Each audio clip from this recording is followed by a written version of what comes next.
Hello friends, मेरा नाम गुलशन कुमार है और मैं आप सभी का स्वागत करता हूं समृद्धि जीएस क्लासेस के इस यूट्यूब चैनल पर। आज हम यहां शुरू करने वाले हैं हिस्ट्री, जो कि जीएस किसी भी वनडे एग्जाम को ले लीजिए या वो पीसीएस तक का एग्जाम हो, हर एग्जाम में हिस्ट्री का बहुत ही ज्यादा वैल्यू होता है। आज हम लोग यहाँ से शुरू करने वाले हैं हिस्ट्री। आपको रेगुलर बेसिस पे जीएस क्लासेस यहाँ पर यूट्यूब चैनल पर मिलती रहेगी। अगर अभी तक आपने इसे लाइक, शेयर और सब्सक्राइब नहीं किया है तो प्लीज कर लीजिए, ताकि आपको इसके आगे की अपडेट मिलते रहे। और रेगुलर बेसिस पे आपको ये क्लासेस मिलती रहेंगी और वीकली बेसिस पे हम आपके लिए करंट अफेयर्स के भी क्लासेस लेके आ रहे हैं। आइए शुरू करते हैं। हिस्ट्री को पहले हम लोग जानने की कोशिश करते हैं कि हिस्ट्री होती क्या है, हिस्ट्री हमें क्यों पढ़ना चाहिए। तो हिस्ट्री के बारे में कहा जाता है कि ये एक स्टडी है, पास्ट और प्रेजेंट को लिंक करने का एक स्टडी है, एक कन्वर्सेशन है। पास्ट और प्रेजेंट के बीच का एक कन्वर्सेशन है। हमें हिस्ट्री इसलिए भी पढ़ना चाहिए ताकि हम अपने सोसाइटी के इवोल्यूशन को समझ सके। सोसाइटी हमारी कहां से शुरू हुई थी और आज हम कहां पर हैं, इस बीच में हमने क्या किया, कैसे हमारा इवोल्यूशन हुआ, उसे समझने के लिए हिस्ट्री को जानना बहुत ही ज्यादा जरूरी है। अब हिस्ट्री को जानना है तो सबसे पहले जो हम शुरू करेंगे कि ये किस सोर्स है, इसके सोर्सेस क्या है, इसके ऐसे कौन से सोर्सेस हैं, कौन से स्रोत हैं जिसके थ्रू हम हिस्ट्री को जान सकते हैं। तो इन सोर्सेस को हम दो पार्ट में बांटते हैं। एक पहला है हमारा लिटरेरी सोर्स, जिसे कि हम साहित्यिक स्रोत कहते हैं, और दूसरा है आर्कियोलॉजिकल सोर्स। आर्कियोलॉजिकल सोर्स जिसे कि हम पुरातात्विक स्रोत भी कहते हैं। लिटरेरी सोर्स, जिसे साहित्यिक स्रोत कहा जाता है, इसे हम तीन पार्ट में बांट सकते हैं। साहित्यिक स्रोत को हम तीन पार्ट में बांटते हैं, जिसमें कि पहला है religious literature. Religious literature that means धार्मिक स्रोत, धार्मिक ग्रंथ। धार्मिक ग्रंथ भी एक स्रोत है जिसके माध्यम से हम अपने इतिहास को जानते हैं। दूसरा हमारा जो सोर्स है वो है नॉन रिलीजियस, गैर धार्मिक स्रोत। गैर धार्मिक ग्रंथ ऐसे कौन कौन से हैं जो हमें पास्ट के बारे में बताते हैं, उनको हम नॉन रिलीजियस में रखते हैं। एंड थर्ड जो आता है वो आता है फॉरेनर्स अकाउंट, विदेशी यात्रियों का विवरण। फॉरेनर्स अकाउंट दैट मींस विदेशी यात्रियों का विवरण। आप जानते हैं विदेशी यात्रियों में जैसे फाहियान हुए, वेनसांग हुए, इत्सिंग हुए, मेगास्थनीज हुए, इनके बहुत से ऐसे बुक हैं जो हमें उस समय की सोसाइटी के बारे में, उस समय की गवर्नेंस के बारे में जानकारी देती हैं। तो ये एक इंपॉर्टेंट सोर्स है। इन दोनों सोर्स को भी हम अभी देखेंगे आगे। आर्कियोलॉजिकल सोर्स में हम किसे देखते हैं? आर्कियोलॉजिकल सोर्स में हम देखते हैं अभिलेख को। आर्कियोलॉजिकल सोर्स में हम देखते हैं अभिलेख, जिसे हम इंस्क्रिप्शन भी कहते हैं, अभिलेख। फिर आता है मुद्रा, दैट मींस कॉइन्स, मुद्रा। फिर हम लेते हैं मुहर, जिसे हम सील कहते हैं, मुहर। ऐसे ही और भी बहुत चीजें जैसे स्मारक हो गए, भवन हो गए, तो उनके जो अवशेष हमें मिले हैं उनको हम आर्कियोलॉजिकल सोर्स के रूप में देखते हैं। वो हमें हिस्ट्री का एक मेजर पार्ट के बारे में बताते हैं। तो आइए हम पहले डिस्कस करते हैं इन तीनों के बारे में कि ये क्या है, इनमें कौन कौन से ऐसे बुक्स हैं, ऐसी रचनाएं हैं जो इंपॉर्टेंट है। इनके बारे में पहले हम देखते हैं। ये बहुत ही इंपॉर्टेंट टॉपिक है, इनमें आपसे पूछ लिया जा सकता है। अभी हम डिस्कस करेंगे आगे, तो आपको बताएंगे कि कहां पर कौन सा क्वेश्चन कैसे अराइज हो सकता है किसी भी वनडे एग्जाम्स में।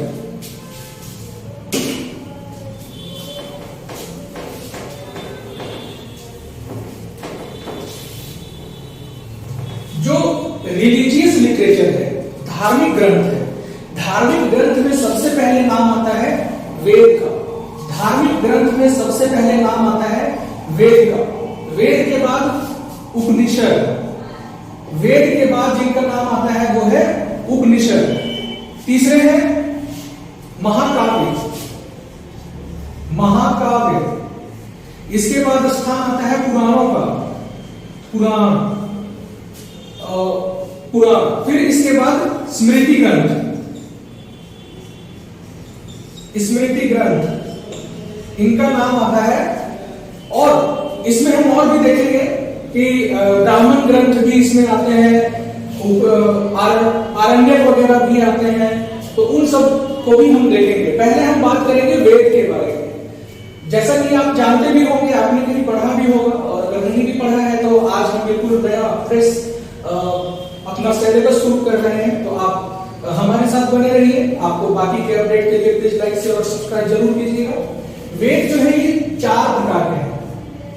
वेद जो है ये 4 प्रकार के हैं। पहला है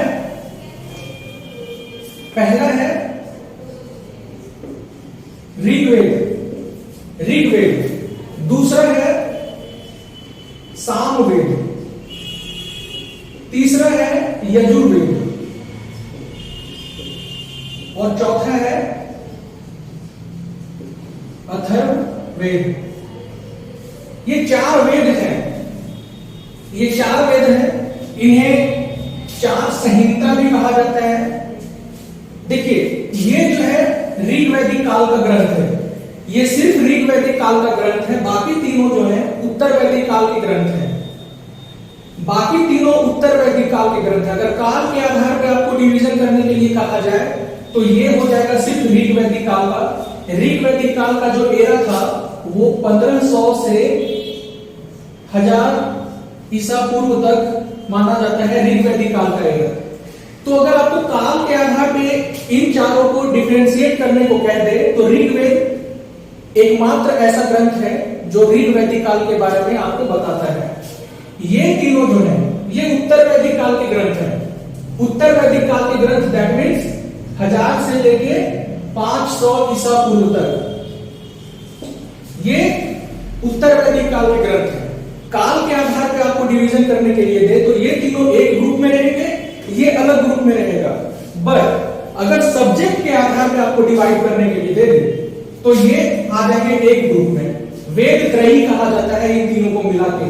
ऋग्वेद, सामवेद और यजुर्वेद, इन तीनों को मिला के वेद त्रयी कहा जाता है। तो सब्जेक्ट के आधार पर ये तीनों एक ग्रुप में रहेंगे। और ये जो है अथर्ववेद, क्योंकि इसमें जादू टोना, तंत्र मंत्र वगैरह से रिलेटेड, अंधविश्वास से रिलेटेड बहुत से सब्जेक्ट इसमें है, इसीलिए इसे सब्जेक्ट के आधार पे अलग रखा जाता है। तो ध्यान रखेंगे, काल के आधार पे आपको बोले तो ऋग्वेद अकेला एक है और बाकी तीनों जो है सामवेद, यजुर्वेद और अथर्ववेद, ये तीनों रहेंगे उत्तर वैदिक काल के। बट अगर सब्जेक्ट के आधार पे आपको अलग करने के लिए कहा जाए तो सब्जेक्ट के आधार पे अकेला जो रहेगा वो रहेगा अथर्ववेद, और ऋग्वेद, सामवेद, यजुर्वेद ये सब्जेक्ट के आधार पे एक ग्रुप में रहेंगे, इसीलिए इन्हें वेद त्रयी भी कहा जाता है। इस बात को ध्यान रखिएगा। ये बात बहुत बार आपको एग्जाम्स वगैरह में पूछ लिया जाता है, जीडी या एसआई वगैरह के एग्जाम्स में आपको पूछ लिया जाता है।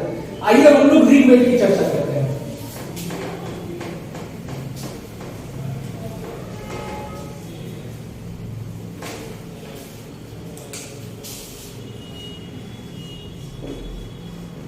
ऋग्वेद, इसके नाम से ही जैसा आपको लग रहा है ये ऋग्वैदिक काल से जुड़ा हुआ है। ऋग्वैदिक काल अभी जैसे कि मैं आपको बताया था 1500 से 1000 ईसा पूर्व तक का माना गया है ऋग्वैदिक काल। ठीक है। ऋग्वेद में जो कि बहुत ही इंपॉर्टेंट कुछ फैक्ट्स हैं उनको आप याद रखिए। ऋग्वेद में 10 मंडल है। मंडल का मतलब होता है चैप्टर या पार्ट। 10 मंडल है इसमें। 1028 सूक्त है। सूक्त को जिसे हैंड्स भी कहा जाता है, 1028 सूक्त है। ठीक है। 10 मंडल में से आपको कुछ मंडल ऐसे हैं जिनका नाम याद रखना बहुत ही जरूरी है, जैसे पुरुष मंडल। पुरुष मंडल किसे कहते हैं? पुरुष मंडल कहते हैं 10वें मंडल को पुरुष मंडल कहा जाता है। 10वें मंडल को पुरुष मंडल इसमें इसे क्यों कहा गया है? क्योंकि पहली बार वर्ण व्यवस्था की जानकारी हमें इसमें मिलती है। वर्ण व्यवस्था क्या था? वर्ण व्यवस्था वह व्यवस्था थी जिसमें ब्राह्मण, क्षत्रिय, वैश्य और शूद्र के उत्पत्ति के बारे में बताया गया है। वर्ण व्यवस्था की जानकारी इससे मिलती है। ध्यान रखिएगा, नोट कर लीजिएगा आप लोग ये सब। वर्ण व्यवस्था के बारे में जानकारी मिलती है। वर्ण में 4 वर्ण थे। कौन कौन? ब्राह्मण,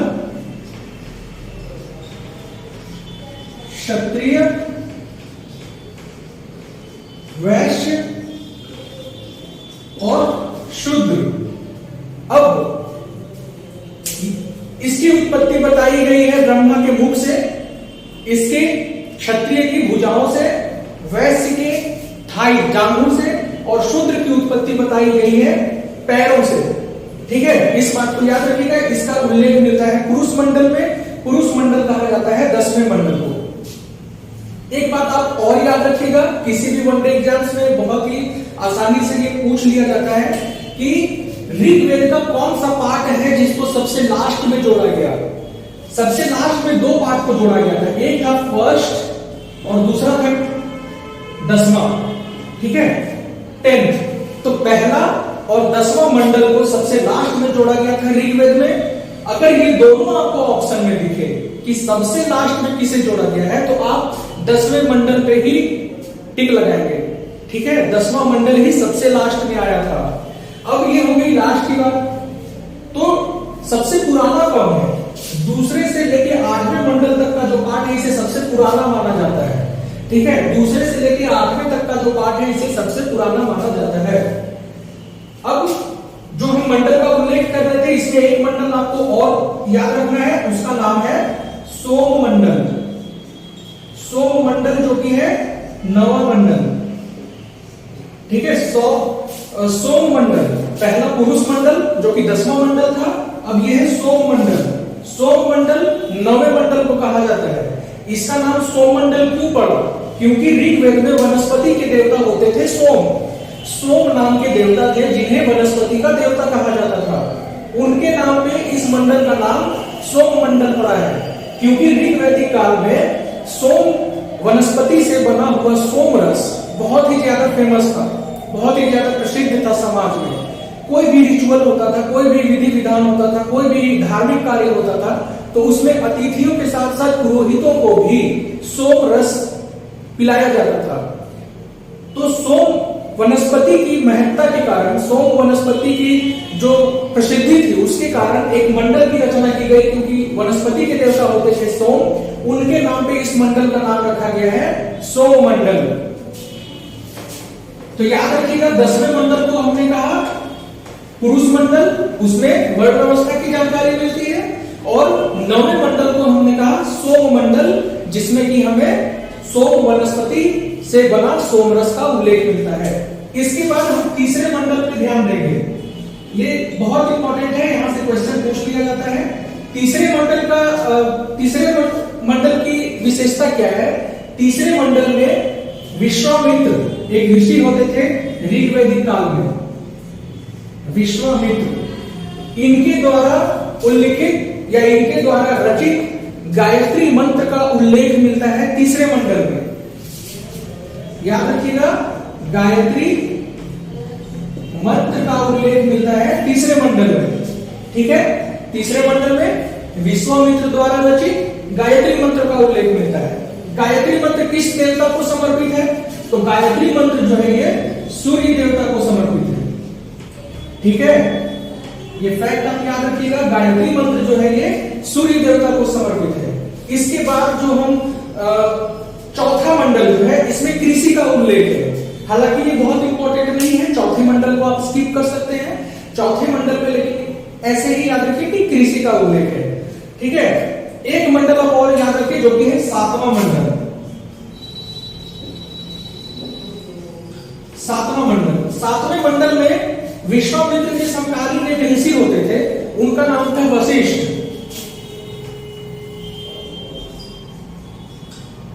ठीक है, विश्वामित्र के समकालीन ही एक ऋषि होते थे, वशिष्ठ नाम था। इन्होंने महामृत्युंजय मंत्र, जो कि ऋग्वेद के रुद्र को समर्पित था। रुद्र को संहार का देवता माना जाता था, बहुत जगह पे रुद्र को पशुओं का भी देवता बताया गया है। ठीक है, तो वशिष्ठ जो है वो रुद्र को समर्पित महामृत्युंजय मंत्र का उल्लेख करते हैं ऋग्वेद के 7वें मंडल में।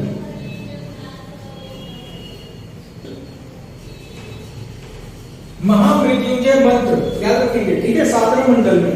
7वें मंडल की महत्ता एक और है। 7वें मंडल की एक और विशेषता क्या है? सातवें मंडल में आपको दशराज्ञ के युद्ध का वर्णन मिलेगा। क्या मिलेगा? दशराज्ञ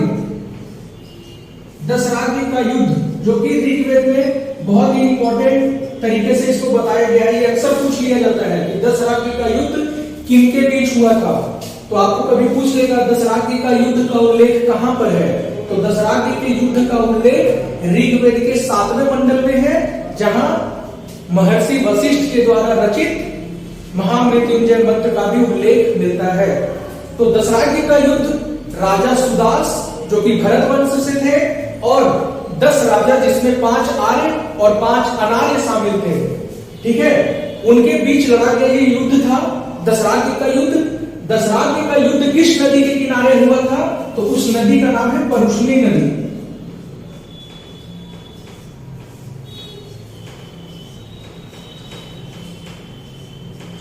परुष्णी नदी जिसका आधुनिक नाम रावी नदी है। तो ये ध्यान रखेंगे, ऋग्वेद के 7वें मंडल में दशराज्ञ के युद्ध का वर्णन है। दशराज्ञ का जो युद्ध है वो राजा सुदास और 10 राजाओं के एक संघ के बीच हुआ था। 10 राजाओं के संघ में कौन शामिल थे?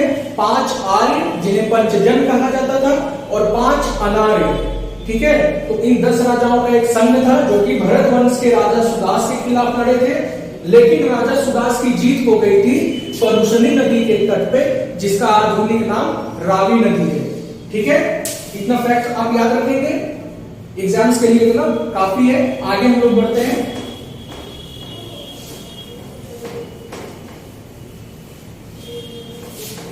ऋग्वेद से कौन कौन से ब्राह्मण ग्रंथ वगैरह उल्लेखित हैं, संबंधित हैं, ये मैं आपको लास्ट में सबको कंक्लूड करके बताऊंगा, ठीक है। ऋग्वेद के बाद आता है सामवेद। तो सामवेद के बारे में एक फैक्ट आप याद रखिएगा कि सामवेद को संगीत का जनक या भारतीय संगीत का जनक कहा जाता है।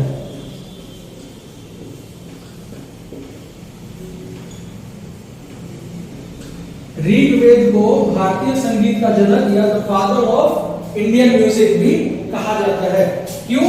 क्योंकि सामवेद में क्या है, जैसे ऋग्वेद में छंदों का उल्लेख है, 1028 सूक्त है, कुछ छंद है।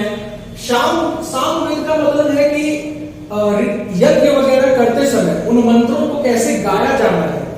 सामवेद में यह बताया गया है कि जब आप यज्ञ कर रहे हो तो उस समय उन मंत्रों का उच्चारण कैसे करना है या उस मंत्र को गाना किस तरीके से है, ये बताता है सामवेद। सामवेद को भारतीय संगीत का पिता कहा जाता है, जो आज के शास्त्रीय संगीत का 7 स्वर है, जिसे हम सा, रे, गा, मा, प, न, धी, ये जो हम उच्चारण करते हैं, ये आपका सामवेद से ही निकल के आया है, ठीक है। सामवेद को 2 पार्ट में बांटा गया है। सामवेद को 2 पार्ट में बांटा गया है, एक है गान और एक है अर्चिका, ठीक है। तो गान पार्ट जो है इसमें अच्छे से बताया गया है, छंदों का उल्लेख अच्छे से किया गया है, उसकी व्याख्या अच्छे से की गई है। अर्चिका जो है ये अच्छे से ऑर्डरली मैनेज नहीं है, ठीक है। तो बस आप ये 2 पार्ट याद रखिए, बहुत डीप में जाने की जरूरत नहीं है। सामवेद के बारे में फैक्ट याद रखिए कि सामवेद को भारतीय संगीत का पिता कहा जाता है या भारतीय संगीत का जनक कहा जाता है। सारे गामा पाना धी, ये जो 7 स्वर है ये सामवेद से निकले हैं। सामवेद के 2 पार्ट होते हैं, गान और अर्चिका। अब आते हैं हम लोग, सामवेद हो गया, अब आते हैं हम लोग यजुर्वेद, ठीक है।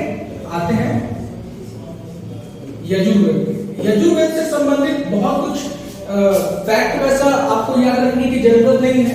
यजुर्वेद से रिलेटेड बस 2 बातें याद रखिए, इसे 2 पार्ट में बांटा गया है। एक है आपका कृष्ण यजुर्वेद, और एक है आपका शुक्ल यजुर्वेद, ठीक है।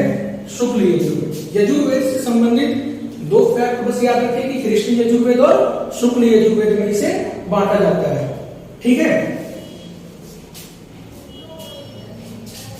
सामवेद जो है आपका, यजुर्वेद जो है ये आपका युद्ध कला से संबंधित है, ठीक है। यजुर्वेद जैसे सामवेद संगीत से संबंधित है, ठीक है।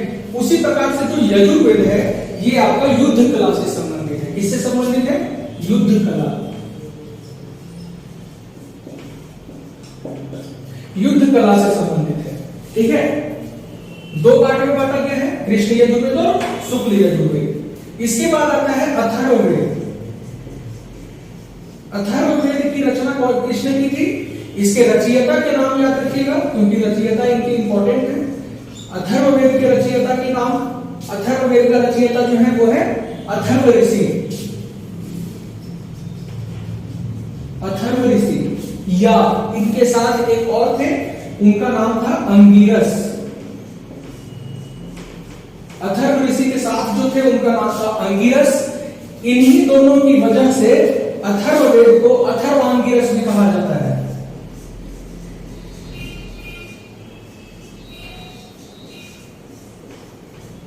ठीक है, इन दोनों के नाम पर ही अथर्ववेद को अथर्वांगिरस कहा जाता है।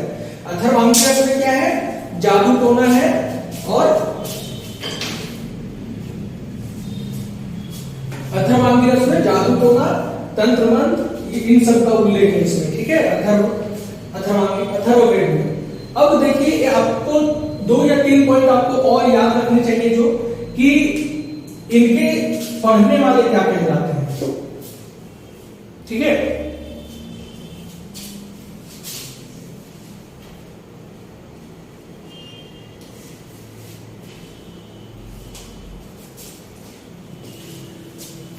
ऋग्वेद को जो पढ़ते हैं उनके पुरोहित को कहा जाता है पुत्री। ठीक है, सामवेद को, यजुर्वेद को, अथर्ववेद को। अथर्ववेद को जो पढ़ते हैं इनको कहा जाता है ब्राह्मण। ब्राह्मण। यजुर्वेद को जो पढ़ते हैं उनको बोला जाता है अधर्व्यू।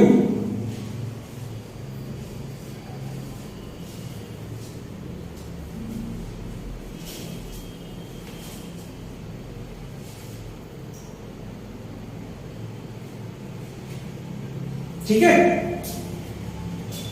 अब देखिए इनसे संबंधित कुछ उपनिषद हैं या कुछ ब्राह्मण ग्रंथ हैं, उनको भी हम देखते चलते हैं साथ साथ में। ब्राह्मण ग्रंथ, ऋग्वेद से संबंधित 2 ब्राह्मण ग्रंथ हैं। ब्राह्मण ग्रंथ क्या है? ब्राह्मण ग्रंथ की रचना क्यों की गई है, पहले हम लोग इसको जानते हैं, उसके बाद जानेंगे कि ब्राह्मण ग्रंथ से संबंधित क्या चीज है। ब्राह्मण ग्रंथ की रचना की गई है ताकि जो कर्मकांड रिलेटेड है इससे संबंधित, इन सब में जो भी कर्मकांड दिया गया है उनको किस तरीके से करना है। ब्राह्मण ग्रंथ नाम से ही आपको पता चल रहा होगा कि ब्राह्मण ग्रंथ क्यों लिखा गया है। ठीक है, तो ऋग्वेद के 2 ब्राह्मण ग्रंथ हैं, उनका नाम है ऐतरेय और कौशिकी।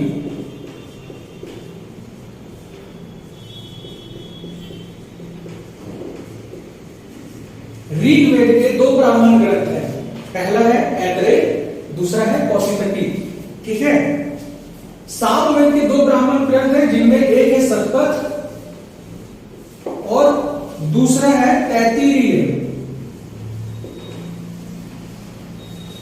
सामवेद के 2 ब्राह्मण ग्रंथ हैं, पहला है शतपथ ब्राह्मण और दूसरा है तैत्तिरीय ब्राह्मण।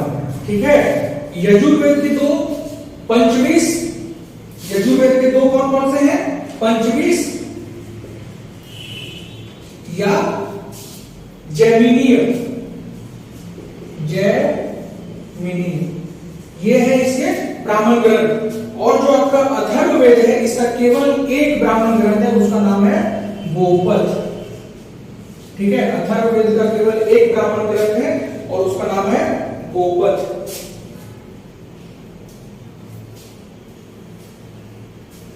इसके उपनिषद जो है, अथर्ववेद के जो उपनिषद है वो इंपॉर्टेंट है, उसका नाम याद रख लीजिएगा।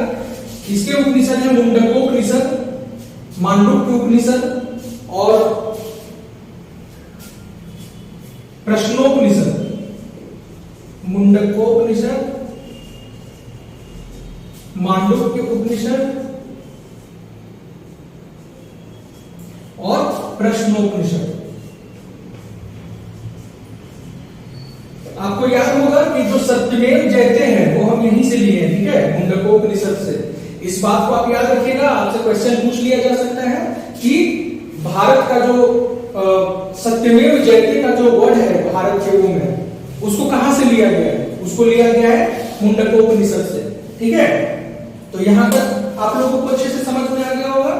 अब आगे बढ़ते हैं, वेदांत की बात करते हैं। वेदांत क्या है? रिलीजियस लिटरेचर में ही या रिलीजियस सोर्स में ही एक पार्ट है जो कि वेद के बाद आता है। वेद के ही पार्ट है, ब्राह्मण ग्रंथ, उपनिषद, ये सब वेदों को समझने के लिए बनाया गया है। ठीक है, इसमें सबसे इंपॉर्टेंट है वेदांत। वेदांत समझ लीजिए कि सबसे आसान रूप है जहां से वेदांत को अगर कोई पढ़ ले, समझ ले, तो फिर वो आगे जाके वेदों को भी समझ सकता है।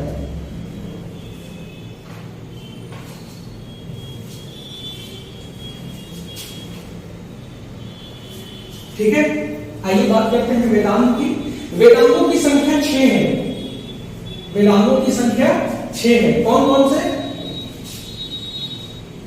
शिक्षा, फिर है कल, फिर है व्याकरण, इसके बाद है निरुक्त, फिर है छंद और फिर है ज्योतिष। ठीक है, तो इन 6 वेदांतों को याद रखिए।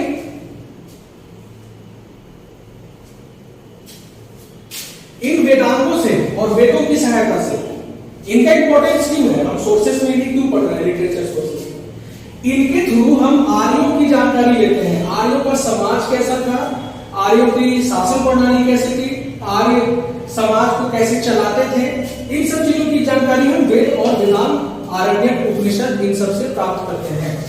ठीक है, उपनिषद की संख्या 108 थी, उसमें बहुत कुछ आपको जानना नहीं है। उपनिषद की संख्या 108 थी। इसके बाद जो सबसे इंपॉर्टेंट आता है वो है पुराण। पुराणों की महत्ता बहुत है क्योंकि ये बहुत से वंश के बारे में हमें जानकारी देते हैं। 5 पुराण जो कि बहुत प्रोमिनेंट है, बहुत ही ज्यादा प्रमुख है। वैसे पुराणों की कुल संख्या 18 बताई गई है। पुराणों की कुल संख्या 18 बताई गई है, किंतु जो प्रमुख हैं उनकी संख्या केवल 5 बताई गई है। ठीक है, अब पुराणों का क्यों इंपॉर्टेंस बढ़ जाता है, पुराण क्यों इतने इंपॉर्टेंट हो जाते हैं हमारे लिए सोर्स के रूप में? क्योंकि ये 5 जो है, ये 5 वंश के बारे में बताते हैं, 5 डायनेस्टी के बारे में बताते हैं।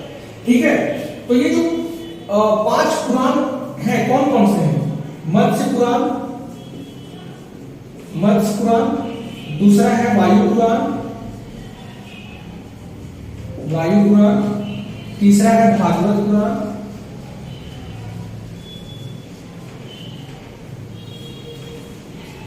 मत्स्य पुराण, वायु पुराण, भागवत पुराण।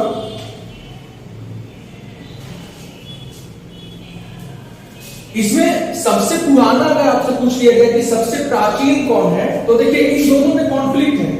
मत्स्य पुराण और वायु पुराण को लेके बहुत सारा विवाद है कि सबसे पुराना कौन सा है, सबसे ओल्डेस्ट कौन सा है। तो आप याद रखिएगा, ये मत्स्य पुराण सबसे पुराना है। ये बीपीएससी का भी क्वेश्चन है, एक बार का आप ध्यान दीजिएगा। तो मत्स्य पुराण जो है ये आपका सबसे पुराना है। ठीक है, तो अगर ओल्डेस्ट पूछा जाए कि पुराणों में सबसे ओल्डेस्ट कौन है, तो आप मत्स्य पुराण का नाम याद रखिएगा। ठीक है, 2 और पुराण है, देखते हैं। एक है ब्राह्मण पुराण,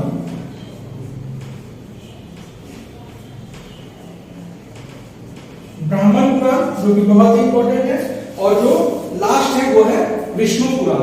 ठीक है, देखिए भागवत पुराण से कंफ्यूज नहीं कीजिएगा, भागवत पुराण अलग है और विष्णु पुराण अलग है। विष्णु पुराण अलग है। विष्णु पुराण की रचना कब की गई थी? विष्णु पुराण की रचना तब की गई थी जब भागवत संप्रदाय, जिसे वैष्णव धर्म कहते हैं, वो अस्तित्व में आया था। ठीक है, जब विष्णु भगवान को प्रमुख दर्जा दिया गया, भागवत संप्रदाय आया, विष्णु भगवान के पूजा को उसने प्रचलित किया, तब विष्णु पुराण की रचना की गई थी। क्यों? क्योंकि अवतारवाद का जो सिद्धांत था, विष्णु के 10 अवतारों का सिद्धांत था, उसको जोड़ा जा सके या समाज में स्थापित किया जा सके, इसलिए विष्णु पुराण की रचना की गई थी। ठीक है, सबसे पुराना जो है वो है मत्स्य पुराण। अब देखिए कि ये किस किस वंश से या किन किन राजाओं के बारे में जानकारी देते हैं। ठीक है, तो जो आपका विष्णु पुराण है ये मौर्य वंश के समय का है। मौर्य वंश की जानकारी देते हुए अपनी महत्ता स्थापित करता है विष्णु पुराण। मत्स्य पुराण जो है ये आंध्र सातवाहन वंश का बारे में बताता है आपको। आंध्र सातवाहन वंश के बारे में आपको जानकारी देता है आंध्र सातवाहन मत्स्य पुराण से। वायु पुराण जो है ये आपको गुप्त वंश की जानकारी देता है। ठीक है, वायु पुराण जो है ये आपको गुप्त वंश की जानकारी देता है। और ब्राह्मण पुराण जो है ये पुरु वंश की जानकारी देता है। ठीक है, पुरु वंश से संबंधित जानकारी देता है। तो ध्यान रखिए, पुराणों की संख्या 18 में प्रमुख है 5। पांचों का नाम है मत्स्य पुराण, वायु पुराण, भागवत पुराण, ब्राह्मण पुराण, विष्णु पुराण। ठीक है, सबसे पुराना, सबसे ओल्डेस्ट मत्स्य पुराण है। मत्स्य पुराण आंध्र सातवाहन वंश से संबंधित है। वायु पुराण गुप्त वंश से संबंधित है। ब्राह्मण पुराण पुरु वंश से संबंधित है। और विष्णु पुराण मौर्य वंश से संबंधित है। जब हम जैसे जैसे अपनी क्लास को आगे बढ़ाएंगे इन सब वंशों के बारे में भी आपको बताया जाएगा, बहुत ही डिटेल बताया जाएगा। इसीलिए आगे के अपडेट आपको मिलते रहे, इसीलिए प्लीज हमारे चैनल को लाइक, शेयर और सब्सक्राइब जरूर कर लीजिए। ठीक है, अब जो लिटरेरी सोर्सेस दैट मींस साहित्यिक स्रोत का एक महत्वपूर्ण पार्ट है वो है महाकाव्य। महाकाव्य जिसे हम लोग एपिक भी कहते हैं, इनकी संख्या 2 है। पहला है रामायण और दूसरा है महाभारत। ऐतिहासिक दृष्टि से इनका महत्व तो बहुत कम है, ऐतिहासिक दृष्टि से बहुत ज्यादा इंपॉर्टेंट नहीं है। ये केवल हमें समाज के बारे में जानकारी देते हैं, उस समय के समाज की जानकारी देते हैं, इसीलिए इनका इंपॉर्टेंस बहुत ज्यादा है, बढ़ जाता है। ठीक है, तो याद रखिएगा रामायण के रचयिता कौन है? महर्षि वाल्मीकि। और महाभारत के रचयिता कौन है? महाभारत के रचयिता है महर्षि वेद व्यास। ठीक है,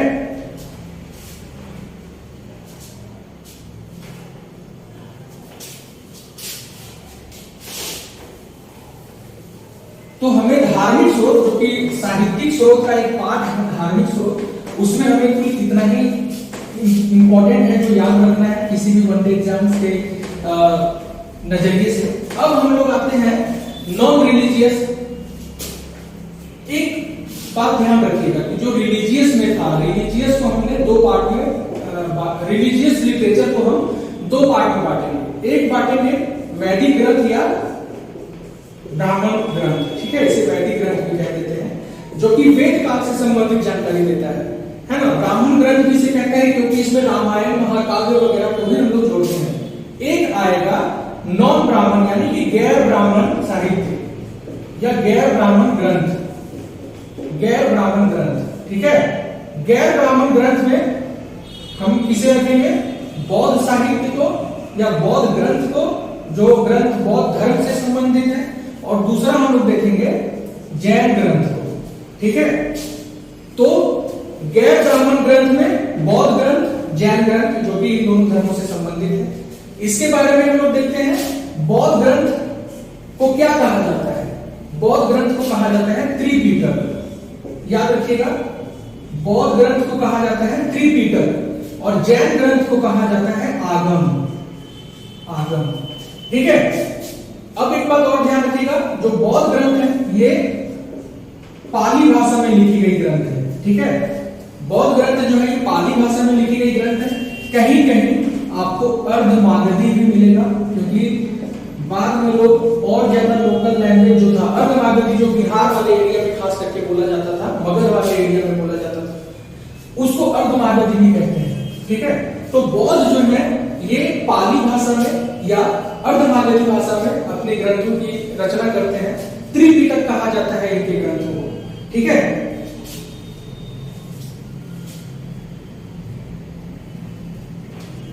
त्रिपिटक कहा जाता है इनके ग्रंथों को, पाली भाषा या अर्धमागधी भाषा।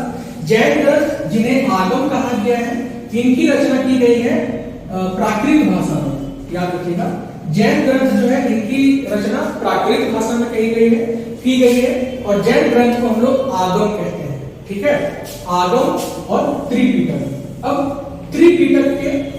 त्रिपिटक से संबंधित 3 किताबें हैं। त्रिपिटक में त्रिपिटक, पिटक का मतलब होता है बक्सा और त्रि का मतलब तीन, तीन बक्से मतलब बक्से में रखी गई तीन किताबें हैं, उन्हें कहा गया है त्रिपिटक। ठीक है, तो पहला है विनय पिटक, पहला है विनय पिटक, दूसरा है सुक्त पिटक, सुक्त पिटक, और तीसरा है अभिधम्म पिटक, अभिधम्म पिटक। ठीक है, तो विनय पिटक जो है ये बौद्ध धर्म में या बौद्ध संघ में रहने वाले जो भिक्षु होते थे उनके बारे में, उन्हें किन नियमों का पालन करना है, उनकी आचार संहिता क्या होनी चाहिए, उसके बारे में ये जानकारी देते हैं विनय पिटक। विनय पिटक की रचना या विनय पिटक का संकलन जो है प्रथम बौद्ध संगीति के समय पे किए थे उपाली के द्वारा। उपाली कौन है? उपाली के द्वारा किया गया था इसका संकलन। उपाली कौन है?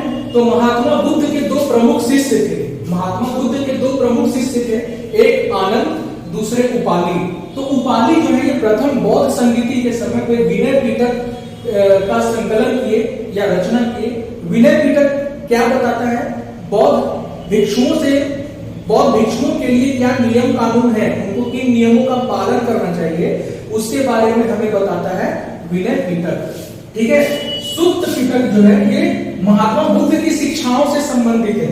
याद रखिएगा, सुक्त पिटक जो है ये महात्मा बुद्ध की शिक्षाओं से संबंधित है और इसका संकलन जो है वो आनंद किए थे। अभी मैं बताया था कि महात्मा बुद्ध के दो प्रमुख शिष्य थे, एक थे आनंद, दूसरे थे उपाली।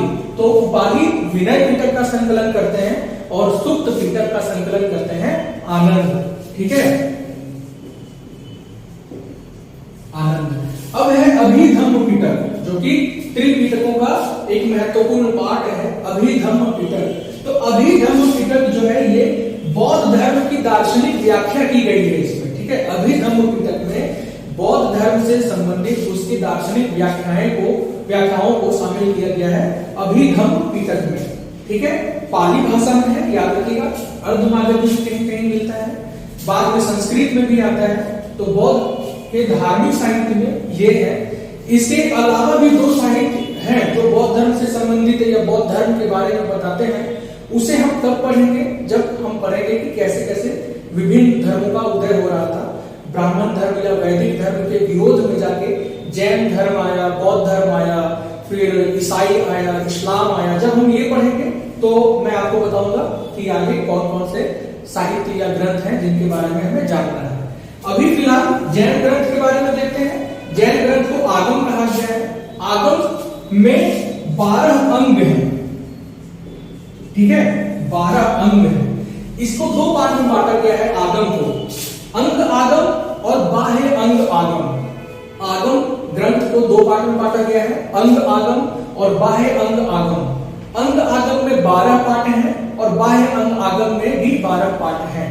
अंग आगम जो है वो कुल मिला के नियमों कानून के बारे में, जैन ग्रंथ के नियम कानून के बारे में बताता है और बाह्य अंग आगम जो है ये जैन ग्रंथ की दार्शनिक व्याख्या की गई है, फिलोसफिकल एनालिसिस की गई है जैन धर्म के नियमों के बारे में। ठीक है, तो यहां तक आपका क्लियर है।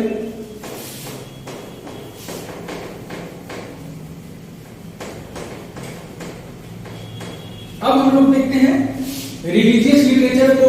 देखिए हम लोग अब लिटरेचर सोर्स यानी साहित्यिक स्रोत का जो दूसरा पार्ट है, जो नॉन रिलीजियस यानी कि अर्ध ऐतिहासिक उसे कह सकते हैं या फिर गैर धार्मिक भी कहते हैं। ठीक है, इसको हम लोग अर्ध ऐतिहासिक क्यों बोलते हैं? क्योंकि बहुत सारे रचनाएं ऐसी हैं जिसमें कि हमें उस तिथि का उल्लेख नहीं मिलता है, उस किस समय की किताब है उसका उल्लेख नहीं मिलता है। इसी को हम लोग गैर धार्मिक भी बोल देते हैं। गैर धार्मिक क्यों बोलते हैं? क्योंकि ये किसी एक धर्म से संबंधित नहीं है। जैसे कि अभी हम लोग ग्रीक में देखे तो वैदिक समाज के बारे में जानकारी दे रहा है, त्रिपिटक को देख रहे हैं तो वो बौद्ध धर्म के बारे में जानकारी दे रहा है, आगम देख रहे हैं तो जैन धर्म के बारे में जानकारी दे रहा है। इसी तरीके से इस समय की जो किताबें हैं जो इस कैटेगरी में रखी गई है वो किसी धर्म के बारे में जानकारी नहीं देती है, या तो वो प्रशासन के बारे में जानकारी दे रही है, समाज के बारे में जानकारी दे रही है, समाज में कैसे नियम कानून है उसके बारे में जानकारी दे रही है। ठीक है, तो इस कैटेगरी में कुछ किताबें हैं जैसे अर्थशास्त्र जिसकी रचना की है कौटिल्य ने। कौटिल्य, जिसे आप चाणक्य के नाम से भी जानते हैं। कौटिल्य किन के प्रधानमंत्री थे? कौटिल्य किन के प्रधानमंत्री थे? चंद्रगुप्त मौर्य के। कौटिल्य प्रधानमंत्री हुए चंद्रगुप्त मौर्य के। चंद्रगुप्त मौर्य कौन था? चंद्रगुप्त मौर्य था मौर्य वंश का संस्थापक। अभी हम लोग जब मौर्य वंश पढ़ेंगे उसमें हम लोग डिटेल से देखेंगे, ठीक है। तो अर्थशास्त्र की रचना कौटिल्य ने की थी, जो कि मौर्य वंश के प्रशासन और समाज आदि के बारे में जानकारी देती है। इसके बाद हम लोग देखते हैं इंडिका, जो कि मेगास्थनीज का है। ये विदेशी यात्रियों के विवरण में भी आएगा, ठीक है, बट इसे याद रखिए क्योंकि ये भी मौर्य वंश के समाज और प्रशासन के बारे में जानकारी देती है इंडिका। इसके बाद हम लोग देखते हैं मुद्रा राक्षस। एक इंपॉर्टेंट जो रचना है वो है मुद्रा राक्षस। मुद्रा राक्षस की रचना किसने की थी? विशाख दत्त। नाम याद रखिएगा, ये सब पूछ लेता है कभी आपसे कि इस किताब की रचना किसने की थी, शायद ये किससे संबंधित है, ठीक है, किसके बारे में जानकारी देता है। तो मुद्रा राक्षस भी मौर्य वंश के बारे में जानकारी देती है। इंडिका भी मौर्य वंश के बारे में या मौर्य साम्राज्य या शासन प्रशासन के बारे में जानकारी देती है। और कौटिल्य का अर्थशास्त्र जो है ये भी हमें मौर्य प्रशासन के बारे में या समाज के बारे में जानकारी देती है मुद्रा राक्षस। इसके अलावा और भी बहुत किताबें हैं, जैसे कि राजतरंगिणी, बहुत ही महत्वपूर्ण किताब है राजतरंगिणी। 1151 ईस्वी तक के कश्मीर के शासक के बारे में जानकारी इसमें दी गई है। राजतरंगिणी जिसकी रचना किसने की है? कलहन, ठीक है।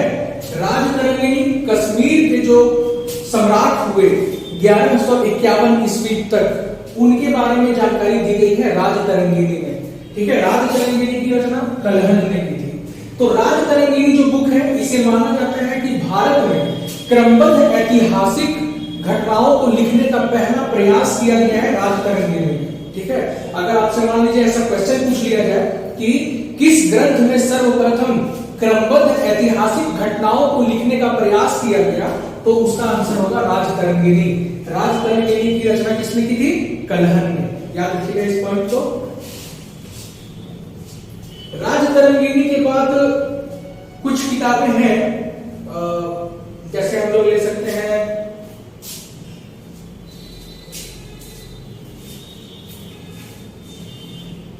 अष्टाध्यायी को ले सकते हैं। अष्टाध्यायी की रचना किसने की थी? पाणिनि ने। और अष्टाध्यायी किससे संबंधित है? अष्टाध्यायी की रचना पाणिनि ने की थी। अष्टाध्यायी किससे संबंधित है? व्याकरण से, व्याकरण, ठीक है। इसके बाद एक और किताब का नाम आता है जो कि इंपॉर्टेंट है, याद रखिएगा, महाभाष्य। महाभाष्य की रचना किसने की थी? पतंजलि ने। ये पतंजलि कौन थे? पतंजलि थे पुष्यमित्र शुंग के पुरोहित, ठीक है। पतंजलि जो थे वो पुष्यमित्र शुंग के पुरोहित थे। इनकी रची गई पुस्तक का नाम है महाभाष्य। अब एक इंपॉर्टेंट पॉइंट याद रखिए कि ये जो महाभाष्य है ये अष्टाध्यायी पर लिखी गई टीका है, ठीक है। अष्टाध्यायी जो है ये महाभाष्य जो है ये अष्टाध्यायी, पाणिनि की अष्टाध्यायी पर लिखी गई टीका है, ठीक है। पतंजलि का ये बुक नाम याद रखिएगा।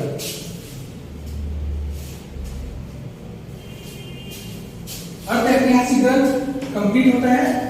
इसके बाद हम लोग देखते हैं विदेशी यात्रियों का विवरण, जो कि लिटरेचर सोर्सेस के रूप में थर्ड पार्ट था।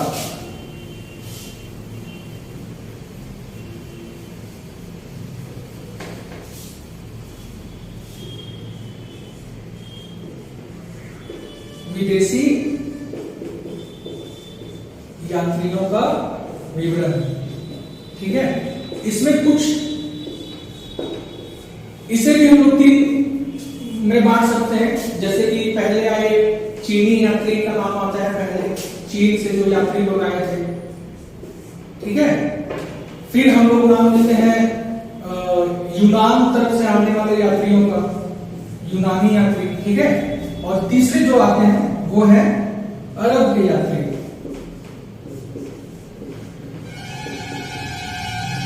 अरब के यात्री।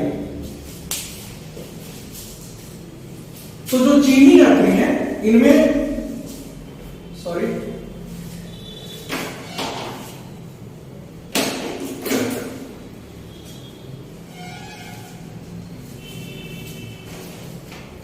चीनी यात्री जो है, चीनी यात्री में नाम आता है सबसे पहले वेनसांग का, ठीक है, वेनसांग। फिर इसमें आते हैं फाहियान और तीसरे नंबर पे आते हैं इत्सिंग।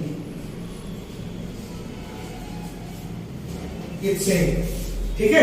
अगर मान लीजिए आप कालक्रम के अनुसार दे दे कि पहले कौन आया था, तो आप ध्यान रखेंगे ये आए थे पहले नंबर पे, फाहियान जो है ये आए थे पहले नंबर पे, वेनसांग आए थे दूसरे नंबर पे और इत्सिंग आए थे तीसरे नंबर पे। 7वीं शताब्दी के बिल्कुल अंत में ये आए थे, ठीक है। ये 5वीं शताब्दी में आए थे और 7वीं शताब्दी के प्रारंभ में आए थे वेनसांग, ठीक है। अब कभी कभी आपसे पूछ लिया जाएगा कि जैसे कि वेनसांग भारत में आए थे, ये 3 यात्री आए थे, इसमें से केवल वेनसांग ऐसा थे जो नालंदा यूनिवर्सिटी उस समय का था, नालंदा विश्वविद्यालय, वहां पे इन्होंने अध्ययन किया था। वेनसांग ने नालंदा विश्वविद्यालय में अध्ययन किया था, ठीक है। ये भारत में लगभग 15 साल रहे थे, ठीक है, 15 साल लगभग रहे थे। तो ये कुछ फैक्ट है, याद रखिएगा। अब इनकी रचनाओं को एक बार देख लीजिए। जो फाहियान की जो रचना है इन्हें कहा जाता है, फाहियान की रचना का नाम है फो क्यू की, फो क्यू की, ठीक है। ये है फाहियान की रचना का नाम है। और अगर आपसे वेनसांग की रचना का नाम पूछ ले, वेनसांग की रचना का नाम पूछ ले, तो आपको याद रखना है सी यू की, सी यू की। एक फैक्ट आपको और भी याद रखना है कि चीनी ग्रंथों में भारत को किस नाम से जाना जाता है, ठीक है। चीनी ग्रंथों में भारत को किस नाम से जाना जाता है, तो आपको याद रखना है यिंगतू, यिंगतू। ये कुछ फैक्ट हैं, आप इसको जरूर याद रखिएगा। जो भी वनडेड एग्जाम होता है उसमें ये सब बहुत इंपॉर्टेंट रोल प्ले करता है, ठीक है। सबसे पहले कौन आए थे? फाहियान। दूसरे नंबर पे आए वेनसांग, तीसरे पे आए इत्सिंग। फाहियान की लिखी गई किताब या फाहियान की जो रचना है उसका क्या नाम है? फो क्यू की। वेनसांग की जो रचना है उसका नाम है सी यू की। और इत्सिंग की जो रचना है उसका नाम है यिंगतू, ठीक है। ये हो गए चीनी यात्री। अब हम लोग देखते हैं यूनानी यात्री। यूनानी यात्री में कुछ यात्री हैं जिनका नाम बहुत ही ज्यादा फेमस है। उसमें से सबसे पहला नाम आपको मिलेगा वो है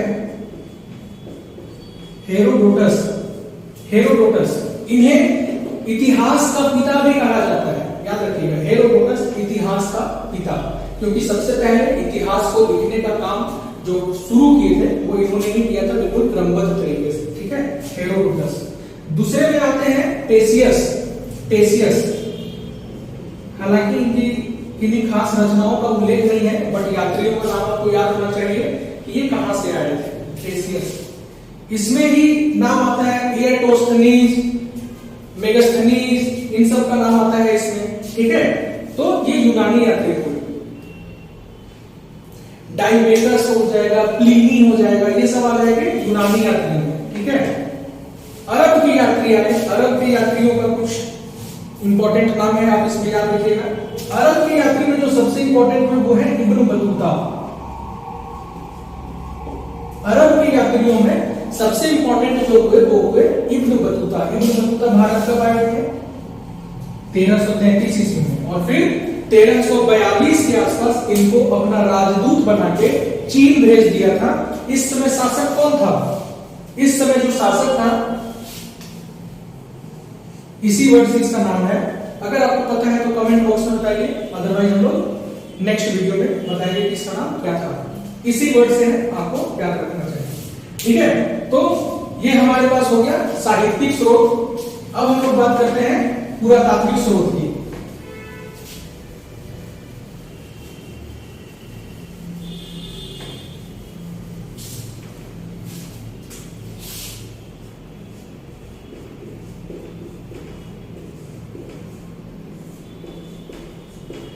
पुरातात्विक स्रोत, ठीक है। इसमें जो सबसे पहले आता है अभिलेख, फिर आता है स्मारक, स्मारक या भवन, फिर आता है मुद्रा या सिक्का, ठीक है, फिर आता है सील जिसे मुहर भी कहते हैं या मुहर, ठीक है। अब देखिए इनका इंपॉर्टेंस क्यों है, अभिलेख, स्मारक, भवन, मुद्रा, सील या मुहर, क्यों है इनका इंपॉर्टेंस? इतिहास को जानने के लिए। हमारे पास तो इतना लिटरेचर का सोर्स है ही, लिटरेचर के सोर्स से बहुत कुछ पता चल जाएगा। इसका इंपॉर्टेंस क्यों है? इसका इंपॉर्टेंस इसलिए है क्योंकि जब हम पैलियोलिथिक एज में थे, मेसोलिथिक एज में थे, या फिर हिंदी में जिसे हम कहते हैं पाषाण काल, जब पत्थर का समय था, चैल्कोलिथिक एज जिसे हम ताम्र पाषाण काल कहते हैं, वहां थे, तो वहां तो हमारे पास कोई राइटिंग स्क्रिप्ट था नहीं, कोई न लिपि थी, न राइटिंग सोर्स है हमारे पास। तो उस समय के समाज के बारे में हम कैसे जानेंगे? मान लीजिए कि हमें पूछ लिया कि नव पाषाण काल के बारे में बताइए, तो नव पाषाण काल की जानकारी हम कैसे लेंगे? वहां तो लिपि नहीं थी, नहीं हमारे पास लिटरेचर सोर्स था। उसको जानने के लिए हमें इन चीजों पे डिपेंड रहना पड़ता है, अभिलेख खास करके, ठीक है। जैसे कि आपको इनाम गांव नाम का एक जगह है, इनाम गांव में जाएंगे तो वहां आपको क्या मिलेगा? एक गुफा है, उस गुफा में आपको एक फोटो बनाया हुआ मिलेगा दीवार पे, जिसे भित्ति चित्र भी कहते हैं, ठीक है। उस चित्र में बनाया गया है कि एक लड़की मरने वाली है, उसके परिजन जो है, उसके फैमिली वाले उसके अगल बगल बैठे हुए हैं। तो ये देख के हम लोग आज की सोसाइटी से कनेक्ट कर पाते हैं ना कि उस समय भी कुछ ऐसा रहा होगा। लोग उस समय जो ज्यादा देखते थे उसके फोटो बनाते थे। जैसे एक जगह पे फोटो मिला है कि एक हिरन है, 4-5 आदमी उसको दौड़ा रहे हैं पत्थर से मारने के लिए। दैट मीन्स ये सिंबल है, एक तरीके से ये दिखाता है कि वो हंटिंग कर रहे हैं, शिकार कर रहे हैं, ठीक है। इसीलिए हमें अभिलेख में बहुत ज्यादा निर्भर रहना पड़ता है, जब तक हमारे पास लिपि या लिटरेचर सोर्स से पहले की सोसाइटी के बारे में जानने के लिए, ठीक है। स्मारक भवन का इंपॉर्टेंस क्यों है? जैसे कि हम लोग हड़प्पा में जाते हैं, वहां हड़प्पा की तो लिपि हम पढ़ नहीं पा रहे हैं, तो हड़प्पा सभ्यता में जाएंगे तो देखते हैं कि स्नानागार है वहां, अन्नागार है वहां, 2 मंजिला भवन है, जिसके बारे में लोग कहते हैं कि शायद यहाँ पे मार्केट लगता होगा या मीटिंग होती होगी, ठीक है। तो अनुमान के आधार पर तो हम जान रहे हैं ना कि स्मारक या भवन का अनुमान लगा रहे हैं। जैसे हम लोग मौर्य वंश में जाते हैं तो वहां हमें पटना राजगीर के आसपास में एक मिलता है लकड़ी का महल, लकड़ी का महल जो 60 खंभों पर निर्मित था। तो हम कहते हैं कि उस समय के लोग शायद लकड़ी का घर में रहते होंगे, लकड़ी का घर बनाते होंगे शायद रहने के लिए। मुद्रा, मुद्रा से हमें क्या जानकारी मिलती है? जैसे कि हड़प्पा सभ्यता की मुद्रा ऐसी भी थी, ऐसी भी थी, ऐसी भी थी, है ना। अब इसमें क्या जानवरों के फोटो मिलते हैं, तो हमें मुद्रा से जानकारी तो मिली, या तो ये पशु प्रेमी थे, या तो ये पशुओं का यूज कुछ सिंबल के रूप में करते थे। मुद्रा की जानकारी मिल रही है ना। ये मुहर है, मुद्रा तो बाद में आया, तो बाद में पॉइंट हो गया है, ठीक है। तो इसलिए हमें इससे जानकारी मिलती है। अब एक चीज और इसमें है, वो क्या है? मृदभांड, जिसे हम लोग पॉट भी कहते हैं, मिट्टी से बना बर्तन जिसे मृदभांड कहते हैं। मृदभांड में क्या जानकारी मिलती है? जैसे कि बहुत जगह पे गए तो वहां आपको मिलेगा छोटे छोटे कप के टुकड़े मिल जाएंगे, तो आप अनुमान लगा सकते हो ना कि इस समय के लोग पानी वगैरह पीने के लिए कप का यूज करते थे। बड़ा बर्तन मिल जाएगा मिट्टी का, तो आप बोल सकते हो कि अपना अनाज वगैरह को सेफ रखने के लिए इसका यूज करते थे। कुछ कड़ाही टाइप का आकार में आपको मिल जाएगा, तो आप उससे अनुमान लगा सकते हो कि ये लोग खाना बनाते थे। इसी की इन सब चीजों का इंपॉर्टेंस बहुत ज्यादा हो जाता है। तो आप एक बार फिर से आप याद रखिए, एक बार फिर से रिवाइज करवा देता हूं मैं, ठीक है। कि जो हिस्ट्री है इसके जानने के सोर्सेज को हम 2 पार्ट में बांटते हैं, लिटरेचर सोर्स और आर्कियोलॉजिकल सोर्स, पुरातात्विक सोर्स, ठीक है। आर्कियोलॉजिकल सोर्स, लिटरेचर सोर्स को हमने 3 पार्ट में बांटा, रिलीजियस लिटरेचर, धार्मिक ग्रंथ, फिर आते हैं नॉन रिलीजियस, गैर धार्मिक ग्रंथ, और तीसरे आते हैं फॉरेनर्स अकाउंट, यानी विदेशी यात्रियों का विवरण, ठीक है। रिलीजियस लिटरेचर को हम 2 पार्ट में बांटते हैं, एक आते हैं ब्राह्मण लिटरेचर यानी ब्राह्मण ग्रंथ, ठीक है, ब्राह्मण ग्रंथ, और एक आता है गैर ब्राह्मण ग्रंथ, गैर ब्राह्मण ग्रंथ, याद रखिएगा, गैर ब्राह्मण ग्रंथ। ब्राह्मण ग्रंथ के में हम क्या देखें, वेद, उपनिषद, ठीक है, महाकाव्य, पुराण, ठीक है। गैर ब्राह्मण में हम क्या देखते हैं, बौद्ध ग्रंथ, जैन ग्रंथ, ठीक है। अब जो नॉन रिलीजियस है इसमें हमने क्या देखा, अर्थशास्त्र,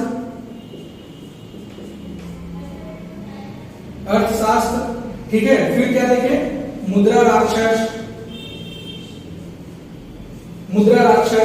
फिर हम क्या देखे, पतंजलि का महाभाष्य, पाणिनि का अष्टाध्यायी, ठीक है। राजतरंगिणी, कलहन का जो बुक है राजतरंगिणी, ठीक है। अब देखिए फॉरेनर्स अकाउंट में हम 3 पार्ट में बांटे, फॉरेनर्स अकाउंट को 3 पार्ट में बांटे। पहला कौन, चीनी यात्री, दूसरा यूनानी यात्री, और तीसरे जो हुए ये हुए अरब के यात्री। चीनी यात्री में कौन, सबसे पहले कौन आए थे, फाहियान, क्या लिखिएगा, फाहियान। दूसरे में आए वेनसांग, और तीसरे में आए इत्सिंग। कौन आए तीसरे में, इत्सिंग। फाहियान की रचना का नाम क्या है, O-Q की। वेनसांग की रचना का नाम क्या है, C-U की, ठीक है। यूनानी यात्री में कौन कौन आए, टेसियस, मेगास्थनीज, प्लिनी, स्ट्रैबो, ये सब आए। अरब यात्री में कौन कौन आए, इब्न बतूता सबसे इंपॉर्टेंट है, याद नाम याद रखिएगा। सुलेमान का भी नाम आता है, बट इब्न बतूता बहुत ज्यादा इंपॉर्टेंट है, याद रखिएगा। आर्कियोलॉजिकल सोर्स में हम क्या देखें, आर्कियोलॉजिकल सोर्स में हम देखें अभिलेख। अभिलेख क्या होता है, इसके बारे में मैं आपको पूरे डिटेल में तब बताऊंगा जब हम सम्राट अशोक के अभिलेख के बारे में पढ़ेंगे, ठीक है। अभिलेख, स्मारक या भवन के बारे में इंपॉर्टेंट आपको तब पता चलेगा जब हड़प्पा सभ्यता के बारे में पढ़ेंगे, जब अष्टानागार और अंडागार का उल्लेख आएगा, ठीक है। फिर आएंगे हम लोग सील या मुहर पे, ये भी हड़प्पा सभ्यता में आपको जानकारी मिलेगा इसके बारे में। फिर आएंगे हम लोग मुद्रा पे, मुद्रा की जानकारी भी आपको हड़प्पा सभ्यता के बाद वाले सभ्यता में आपको मिलेगी। या मध्यकालीन जानकारी हम जब पढ़ेंगे, मध्यकालीन इतिहास, वहां पर मुद्रा के बारे में स्पष्ट रूप से जानकारी मिलती है, मुद्रा। फिर हम लोग देखते हैं स्मारक भवन, सील, मुद्रा, अभिलेख, और एक जो है आपका मृदभांड। मृदभांड मतलब मिट्टियों का बर्तन, ठीक है। तो आज हम लोग इतना देखें कि किन सोर्सेस के साथ हम अपने इतिहास को जानते हैं, और अगले क्लास से हम लोग शुरू करेंगे कि कैसे पढ़ना चाहिए हिस्ट्री को, कितने पार्ट में डिवाइड करते हैं, फिर उसको कैसे आगे पढ़ना है, कहां से शुरू करना है। तो आगे की क्लासेस जब हम हड़प्पा सभ्यता वगैरह शुरू करेंगे, या उसके पहले की जो संस्कृतियों के बारे में पढ़ेंगे, जैसे पाषाण काल की संस्कृति होगी, या नवपाषाण काल संस्कृति होगी, या ताम्रपाषाण काल की संस्कृति होगी, ये सब बहुत ही इंपॉर्टेंट टॉपिक है। आप कंटिन्यू हमारे साथ बने रहिए, हमारे जीएस के गुरु ये चैनल को लाइक शेयर और सब्सक्राइब जरूर कीजिए, ताकि आपको आगे के अपडेट मिलते रहें, और जो बच्चे ट्यूशन वगैरह करने में असमर्थ हैं उन तक ये आसानी से पहुंच जाए। Thank you.